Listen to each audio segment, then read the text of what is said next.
Boxing King Media in association with Box Row. A proud trainer, Shane Mcguigan. You talked a lot about him before the fight, how you wanted him to be patient, but he showed everything that you told him to do.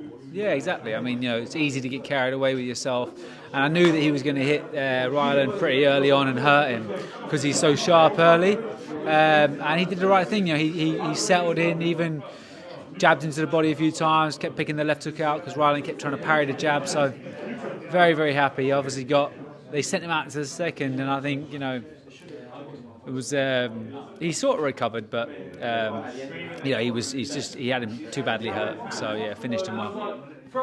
I think he's gone off to the hospital, from what I've heard. Yeah, sorry. The shot that he kept doing, Adam, was the upper with the lead hand. Was that something you worked on? Yeah, it's a shot that sometimes he falls in on, Adam, and we've been trying to work on it in camp. It's like a lean over left hook. You feed him a few jabs, and if they start parrying with the backhand, he has the speed to go around the side of it. Most people go feed them the jab to go left hook, right hand, but he's got great power on his left hook. So it's basically just favouring a shot, not pulling it back, leaning on the shot and staying over it. And just going around the side, locking the arm. So lifting it up as well. He lifted it up, which is because Ryland's short. He lifted the head up, did it really nicely. Happy with it. Charlton went 7-8 rounds with Marco, who was a known welterweight, a puncher. The fact that Adam was able to dispatch him so quickly at a lighter weight, it must scare you, the kind of power this kid's got.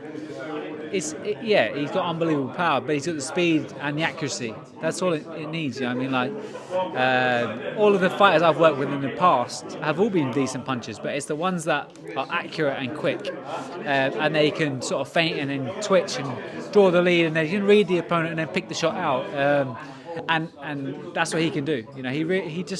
He's starting to realise now that you don't have to try and punch hard with 8-ounce gloves on. You just got to be accurate and be right on point, and he did that tonight.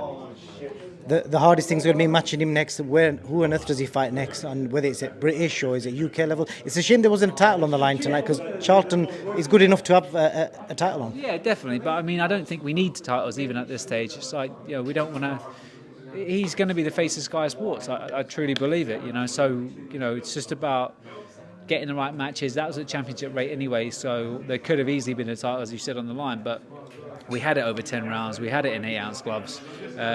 He got to pick his own gloves. He wanted Ray's. We said yes to that.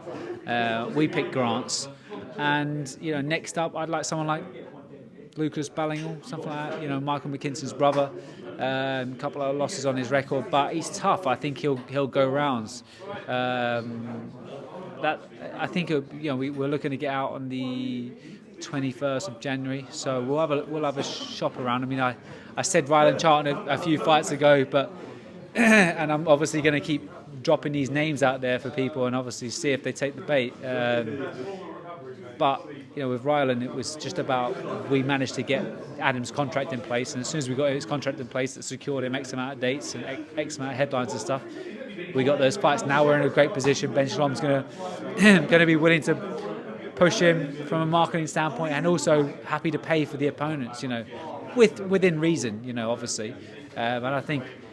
People were saying before, do you reckon anyone in the UK is going to want to jump on it? I said, well, look, there's one or two things.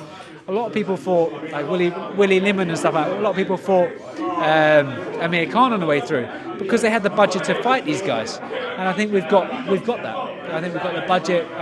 We can put it as headlines or chief support of decent shows, and we can bring in decent opponents and local ones as well. People are going to come to win. That's what we want. Definitely. Last question, Shane. I said to Adam he was dressed like inspired by Gervonta Davis. Potentially 2-3 years down the line, them sort of fights must excite you because he is that good. Definitely. We've got a long way to go before we get there.